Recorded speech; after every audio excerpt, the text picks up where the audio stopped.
London నుంచి, రాజమండ్రి నుంచి, రైలు కింద నుంచి వచ్చేసానండి. నెల్లూరు పెట్టగలను. మా ఇంట్లో తిండికి ఏమో ధాన్యానికి లోటు లేదు, కానీ ఏట్లు పోయి కోట్లు తన్నుకొస్తున్నాయండి. కోట్లు ఉండి లెక్కలు తినేస్తున్నాయి, లక్షలు ఉండి పాములు తినేస్తున్నాయి, పదులు ఉండి పందులు తినేస్తున్నాయి, చిల్లలు ఉండి చీమలు తినేస్తున్నాయి.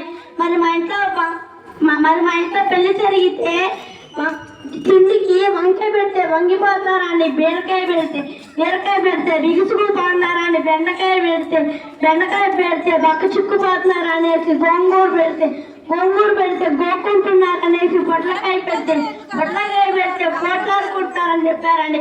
మరి మీకు ఫ్యాక్టరీ కావాలండి చెప్పండి. గూడూరులో ఉన్న గుడ్ల ఫ్యాక్టరీ, దుబాయ్లో ఉన్న డ్యూటీ ఫ్యాక్టరీ మాదేనండి, ఏలూరులో ఉన్న ఎలకల ఫ్యాక్టరీ కూడా మాదేనండి. మీకు అవసరం అయితే కృష్ణనదిలో భాగం మాదేనండి. నిలిపిదేని కనిపెట్టిస్తే మొత్తం మీ పేరు రాయిస్తాడు. బడాయి పప్పు వేలు చేసి కృష్ణాయిని కోసి పెట్టు తర్వాత తిన్నాక మరి ఇద్దరేమో బాగున్నారు, ముగ్గురేమో మంచానికి ఖర్చుకున్నారు.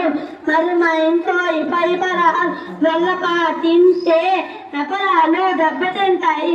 మరి మా ఇంట్లో మగుడు పిల్లలు దెబ్బలాడుకుంటే వర్షం వచ్చి వరద వచ్చి జనమంతా కొట్టుకోబోతారు. మరి ఇంత 20-30 రూపాయలను తీసుకొని పడవలు చేసి అందరూ కొట్టుకో చేరుస్తాము. మరి మా ఇంట్లో 1 కేజీ బంగారం ఉంటే కుక్క నాకిందని చెత్త కుక్కలు పడేసారండి. మరి మీరు 20-30 రూపాయలను తీసుకొని వెళ్తూ కాకినాడ వెళ్ళేసి ఒక కాఫీ తాగి మీ పేరు ఆంధ్రప్రదేశ్లో అక్షరాలు లేకుండా వేపిస్తానండి. Thank you. ఇంకొంటానండి.